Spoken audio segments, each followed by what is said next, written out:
Welcome to a new episode of Coptic Civilization. I'm Michael Saad. Our episode today is on ministry on social media. Facebook, Twitter, Logos TV, internet in general. Our guest today is His Grace Bishop Suriel, Diocese of Melbourne and affiliated region. Welcome, Your Grace. Thank you, Dr. Saad. It's a pleasure to be with you again.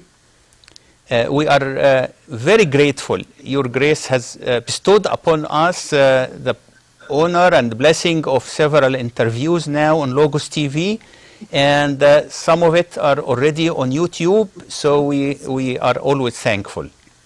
You're most welcome. Thank you. Your Grace, in addition to the groundbreaking ministry in several new fields like missionary in regions under your jurisdiction and outside, in terms of like Fiji missionary work, the groundbreaking of getting the seminary St. Athanasius Coptic Orthodox Theological College accredited in the educational system in Australia, and your recent dissertation defense and the receipt of PhD award of the degree from Fordham University in New York. You also maintain active presence on Facebook, where you have over 7,000 followers, and on Twitter, where you have about 19,000 followers, and a special blog in your name.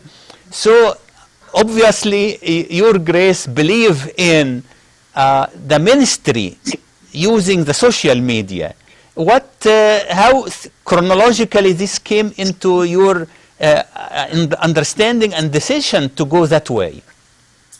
I've always seen all of these technological advances as something fascinating and something that the Church should actually embrace and utilize for the glory of God and for advancing people's knowledge of the Church. And now information is so instant. If you want, to know any information virtually about anything, you can now use Google and find out whatever you want almost instantaneously. I even used Google a little bit when I was doing my dissertation, when I came up across a name that Archdeacon Habib Gerges had mentioned, the Lobach International System for alleviating illiteracy, and I didn't know who that was, and I was able to very quickly, in an instant, to find out information.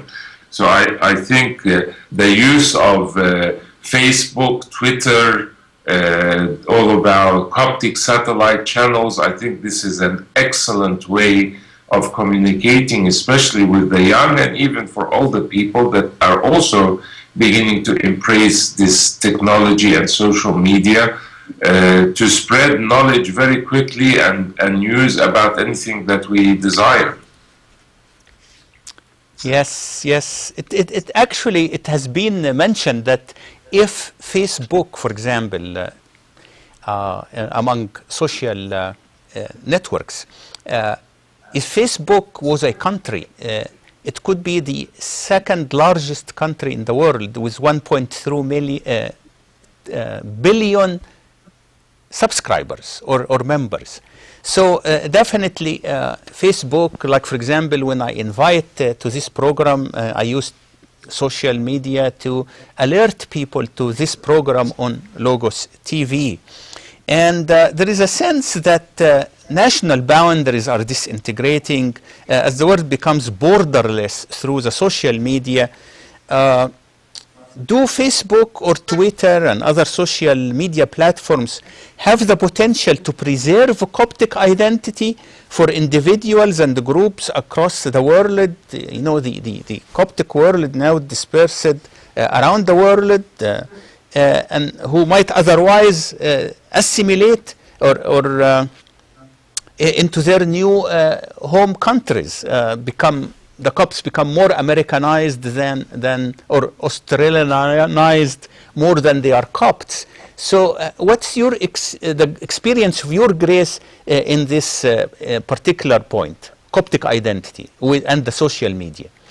I think I think more research needs definitely to be done about this, because all of this is still really relatively quite new. And maybe, you know, this could be a doctoral dissertation one day or several to study this phenomena and how this social media has affected Coptic identity. I wouldn't have all of the answers to that at the moment, but I think that it does have the potential, you know, to unite Copts around the world, that they can communicate together on matters concerning faith. The new website of Coptic World, I think that has also a good potential. If many Copts began to participate in that they know what is happening in the Mother Church in Egypt, and it's very important, I believe, that Copts continue to have that link with the Mother Church in Egypt and never to be separated from the Mother Church, and not to have just local churches that each one would have their own ideology or thinking, but we must have a way to communicate and to preserve this Coptic identity amongst ourselves. And certainly I think that the social media will play, I think, a significant role in that. But how we can utilize it even better and be more organized, I think that's probably something that needs a little bit more work from our side. I noticed through participating with Your Grace postings, when Your Grace post either a news item or a photograph or a topic for discussion, in a matter of a few over 1 or 2 hours, there is already 100 persons engaged in the conversation. And these 100 persons, perhaps 50 of them from your diocese, but the other 50 from around the world. So I find by the end of the day, your posting has connected the members of the Coptic world from all over the world. And this is an achievement of great magnitude. If we wanted to do this 50 years ago, we would have invested money and time and wouldn't have achieved 1/1000th of that in a whole month. Now you do it in a matter of hours. What kept you doing this ministry? You must have measured some gains. Would be very much interested if Your Grace elaborate on this point. I just think it's a fascinating and a very important and easy way of communicating with people around the world, and in particular within my diocese. And so many people are using this social media, and so I can disseminate important information if there is a visiting bishop, or there's an important lecture, or we have a special seminar at the theological college.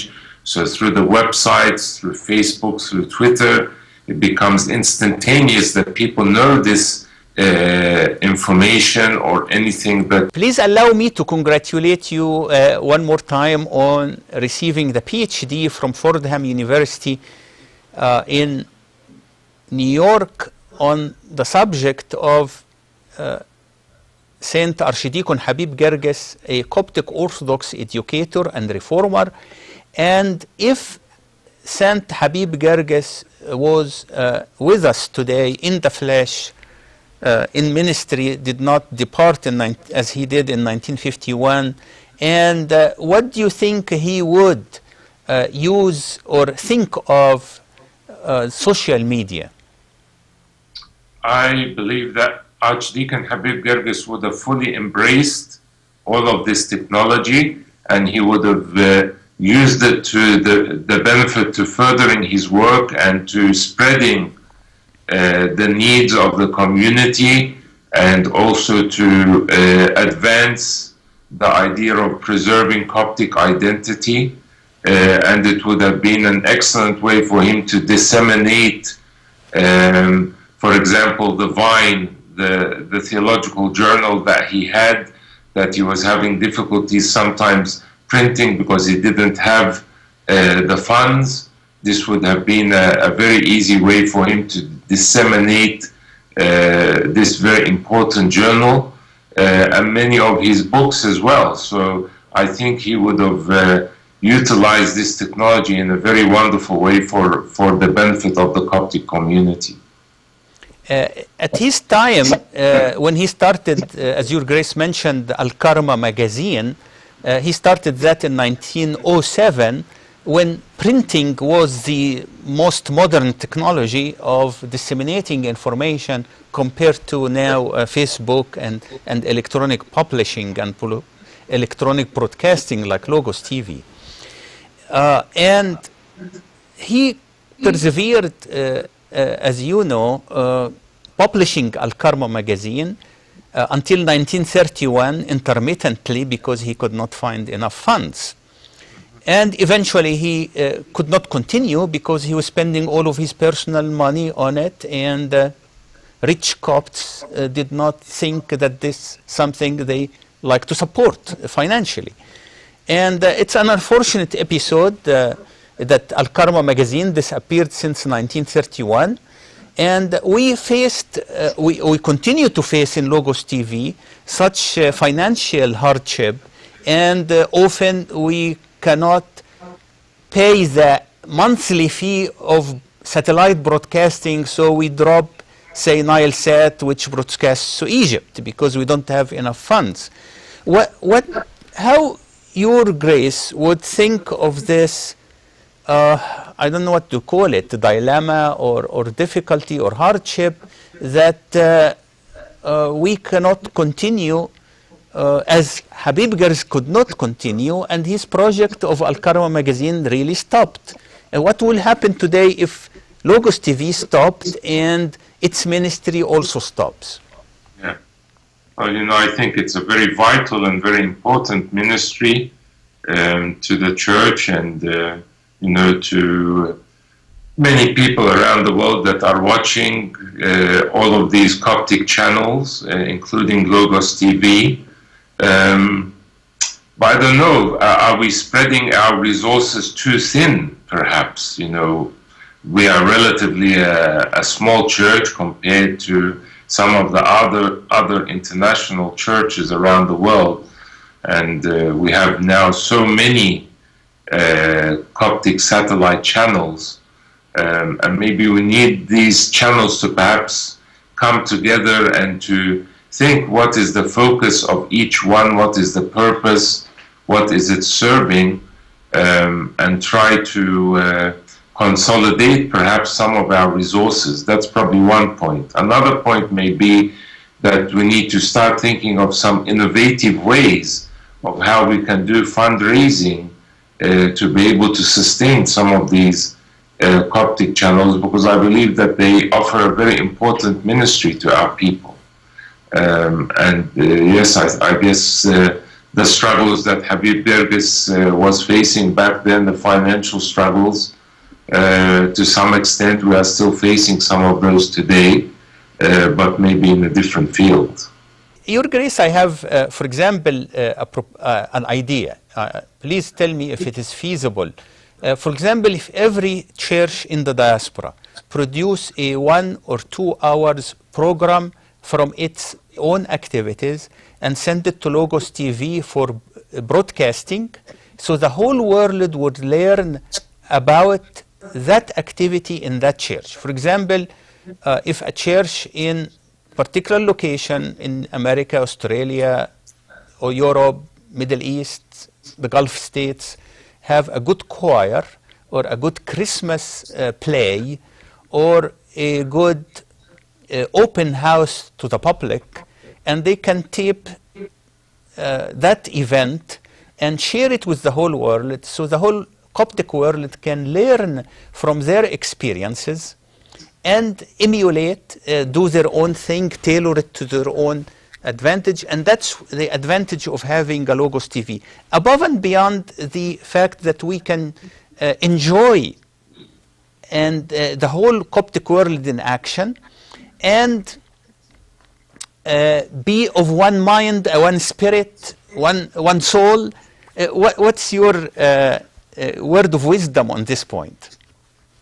I think it can be done, but it needs coordination. So it needs a team that can actually communicate with the diocese, with the parishes on a personal level, and have a contact in there. Otherwise, people will just either forget or they will lose interest. But it needs a team of coordinators around the world so that they can communicate together and make this happen. I think this is the only way that it can be achieved.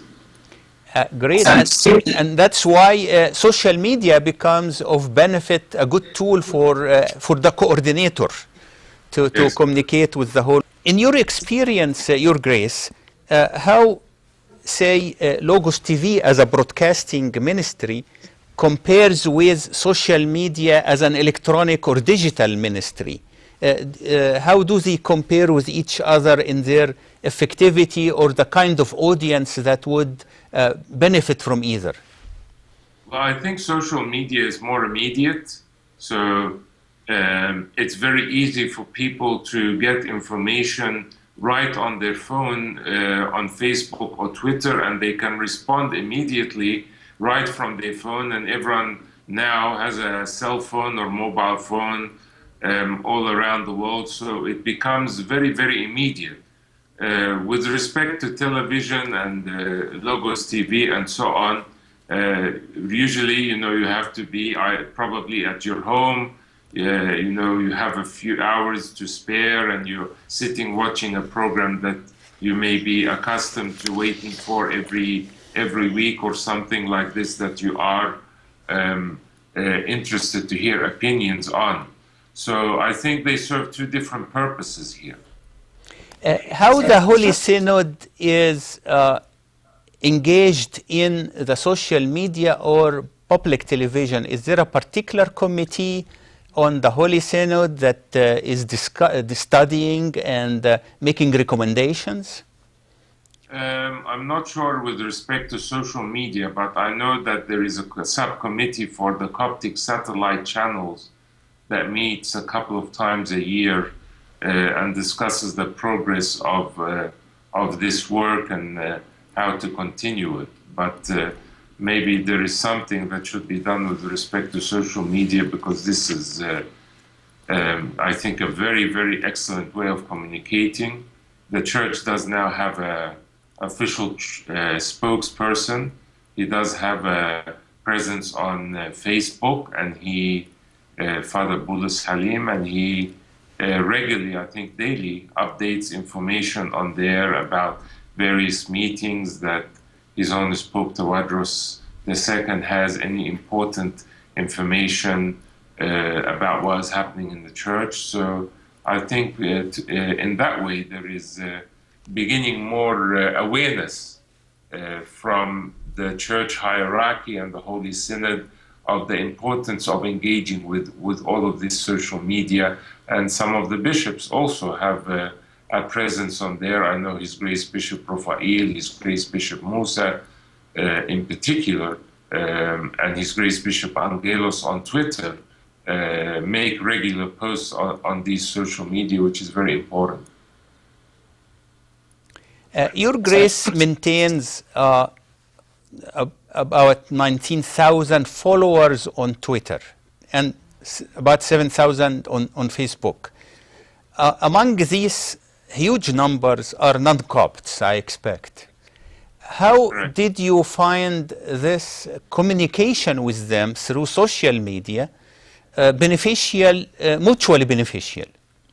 I think it's been very good because many of them would make comments, particularly, when discrimination and persecution happened against Copts in Egypt, and I posted some things about this. Then there was some interaction with some non-Copts about this and their support for the Christians in Egypt, which was very important.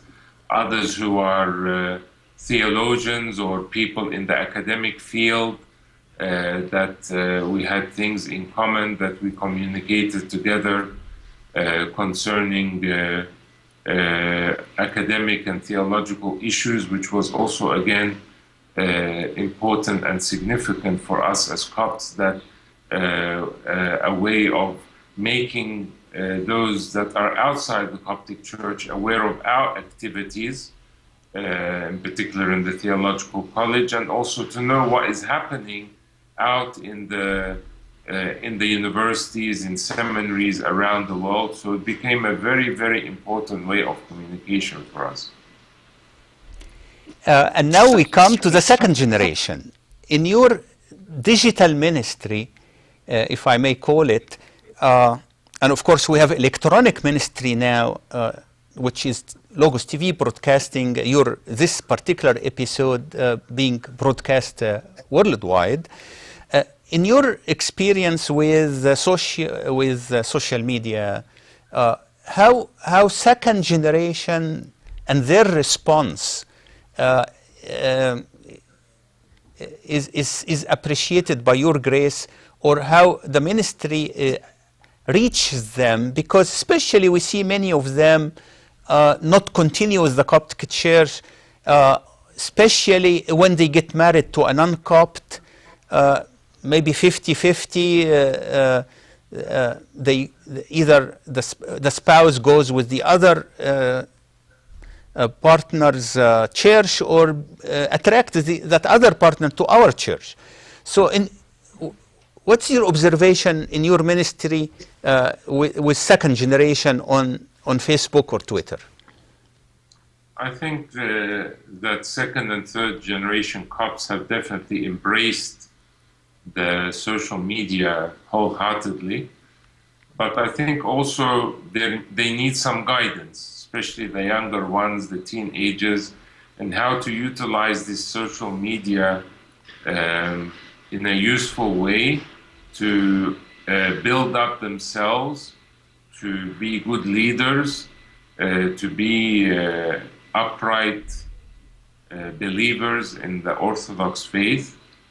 They are also subject and open to many different ideologies and people, so there is also a threat there, I believe. So I think the church has an important role to play, and each of the parishes, in how to give good guidelines and to assist young people regularly in how to benefit from the social media in a positive way, because there's also a lot of negativity around this social media as well, and young people can get themselves into a lot of serious problems that the church should try to be aware of and inform young people so that they don't fall into these traps and that they use it within a healthy environment. I see your diocese extends from Melbourne to a great portion of Australia, and then the country of New Zealand, and then some missionary in work effort in Fiji and other islands and in other places. So how social media is being utilized to connect your widely spread diocese? We used to use video conferencing quite a little bit, which, for example, for clergy meetings, because not all of my clergy are based in Melbourne, so clergy would call into the video conference so that they could share and participate in the clergy meetings on a monthly basis. This was very important so that we would all be on the same page and have the same mind in everything that we were doing. And also sometimes we use the video conferencing during youth meetings so that youth from other various parts of the diocese could share into the general youth meeting on Sunday evenings. I remember also in 2002 in our annual youth conference that we had the first and I think the only video conference with the youth of the diocese with His Holiness Pope Shenouda III of blessed memory. And this attracted many young people that were able to hear a spiritual word from His Holiness and were able to present questions to him, and he responded to them. So we have to try to utilize all of these means that are available to us to be able to communicate better. It's not easy running a diocese that is not just in one city, but covers different countries. How to have all of these people and clergy to be understanding of what is happening, what is the direction we are taking in our ministry. Certainly Facebook and Twitter and video conferencing and websites and blogs, all of this can be utilized for unifying all of the ministry across an expansive diocese such as mine. Wow, that's amazing. And of course, you meant Pope Shenouda was in Cairo at the time that in which he televised or video conferencing to your young people in Australia in real time. That's correct. Yeah, amazing. You also maintain St. Mary College from kindergarten to senior in high school, which is like 13 grades, many students, and of course the theological college. Are all of these students here and there engaged in social media ministry or homework or something like that under your guidance? Yeah, I mean, in the school, for example, St. Mary's College, I think the majority of the students from primary all the way up to secondary are all given iPads. So they have iPads in the school that they take home with them. The teachers communicate with them electronically. They can hand in their assignments and things like this electronically to their teachers. So they use all of these technological means very, very well at the school and continue to be up to date with all new technological advancements at the school. It's amazing, amazing time and opportunity for us to multiply the seeds of ministry through these amazing technological developments. As we conclude this episode on Coptic ministry on social media, we ask your grace for a final word of wisdom.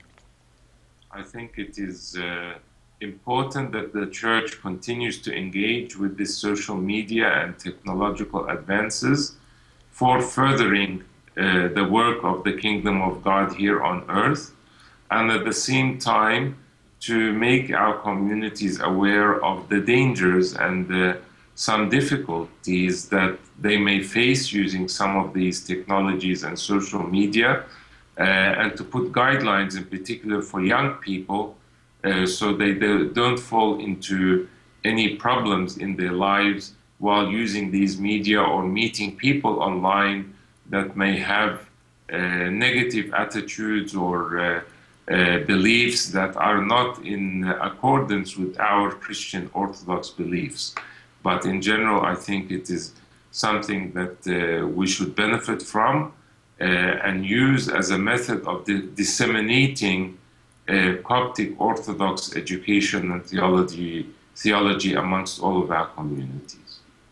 Thank you so much, Your Grace, for this golden opportunity of discussing Coptic ministry on social media. You're most welcome. Thank you very much, Dr. Saad. Our viewers, thank you for watching Coptic Civilization. I'm Michael Saad. See you next week.